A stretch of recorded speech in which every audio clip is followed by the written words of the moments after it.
I'm honored this morning to be with Dr. Evelyn Cho from Harvard University, and she is one of the inaugural grant recipients for a new project we have on implementation science. So welcome, Dr. Cho, and congratulations on this award. Thank you.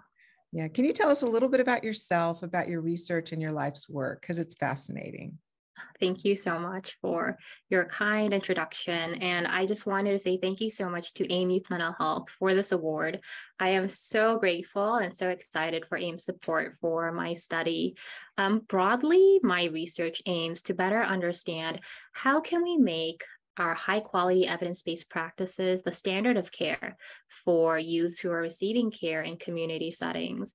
And so more specifically within that broader umbrella, I've worked to develop, evaluate, and adapt based on those evaluations, youth mental health interventions, as well as clinician support tools to help clinicians most accurately deliver these evidence-based practices for common youth mental health concerns. Yeah. So much of what you're doing is you're doing the practical application of these evidence-based practices, which is exactly what we at AIM are really focusing on in these next few years. So that aligns. Can you explain about implementation science? What is it, and how does this project intersect with that?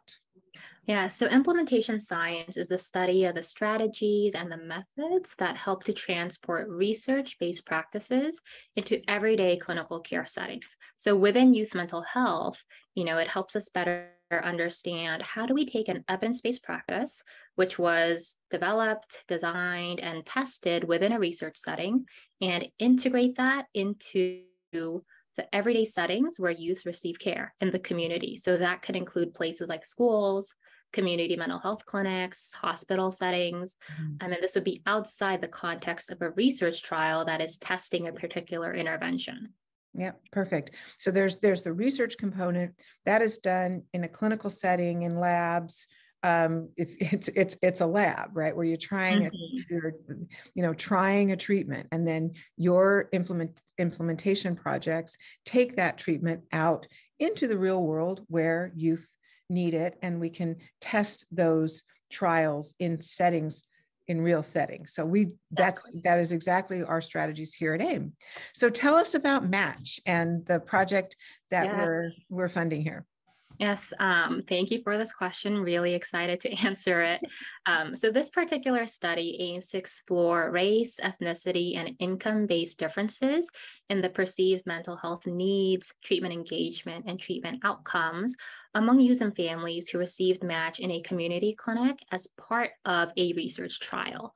And so Match is a personalized treatment with treatment components that were derived from the evidence base for common youth mental health concerns like anxiety, depression, trauma, disruptive behavior problems. And the really neat thing is that these treatment components were designed to be delivered in an individually tailored way to address the unique needs that were identified by each youth and family. And so Match has been tested in multiple previous trials and has demonstrated positive clinical outcomes, and has been proposed to be a promising intervention approach for youth and families from racially and ethnically minoritized backgrounds.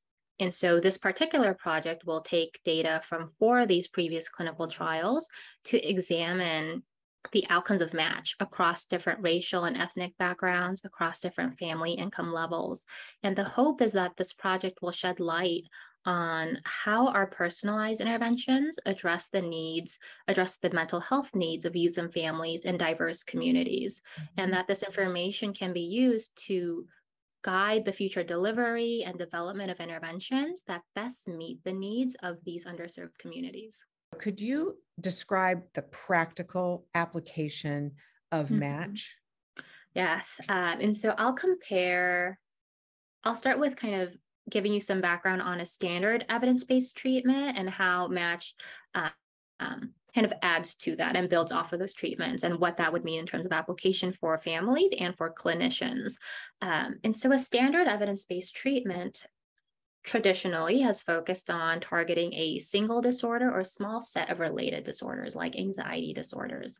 But what we've seen in the community is that youth and families come in with an array of problems that may fluctuate over time. So a kid might come in with anxiety and disruptive behavior, or they might come in with depression and disruptive behavior. And so in match, what would happen is that the youth, the family, and the clinician would all come together to agree on what are all the different areas that we need to target and kind of how do we prioritize them and how do we individualize treatment. We make an individualized kind of recipe to help address each of your needs. And this can be really helpful also from the clinician perspective, because instead of having to learn multiple treatments that target a single disorder or small set of them, now they can use match one intervention to address all of these concerns and to best meet the needs of these families. And I imagine that the replicability and the taking this to scale is also much more practical too, because it really does, this treatment really does impact an array of disorders. Is that, would that be true? Yeah. Exactly. And so there's a lot of like clinician training that can be streamlined, and clinicians can really learn to deliver a treatment that's very personalized, and all of that, how to personalize, is also within that match intervention. Great. Well, we just look forward to hearing more about your work and seeing this really become a standard of care. Yes. Tell us about what motivates you. You came into this field to research solutions for youth struggling with their mental health. That's a noble cause. What brought you to this? I really appreciate this question. I think kind of broadly, I'm really interested in better understanding how do we address and mitigate youth mental health care disparities? You know, how do we bring our most effective treatments to underserved communities?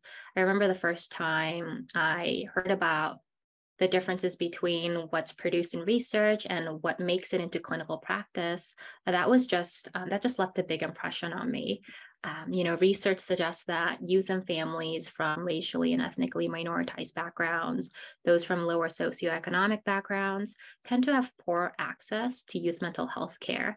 And even when they do access mental health care, they're less likely to receive evidence-based care. And even when they receive evidence-based care, there still may be challenges to engaging in treatment for these families. And so, especially in light of our recent youth mental health crisis, which may disproportionately affect these minoritized youth and families, I think clinical science is a really great tool for us to better understand how do our treatments impact the lives of these minoritized youth and families who have traditionally and historically been underrepresented in clinical trials research, and then using that information to design solutions that make high quality evidence-based care the standard of care for these families. Yes. Yeah. So your work is really, the name of this grant is implementation and equity, and your work does that. It's equity based, because what you just said about bringing evidence-based treatment to marginalized communities and children who don't generally have access to evidence-based treatments, if they do have access to treatment at all. And also it's taking from the lab, it's bridging that gap from what happens in the lab to what happens in a setting that impacts the lives of children. So we can get treatments from the lab to those who need it. So that's really the heart and soul of implementation science and equity-based scientific research. So we are so honored, Dr. Cho, and we look forward, all of us look forward to the success of your work and the replicability of it, so that this can become the standard and the standard and the standard from here on out. So do you have anything else to share? Or? I just can't express my thanks enough. I'm so excited to be a part of this family where we share this passion and this drive and this motivation.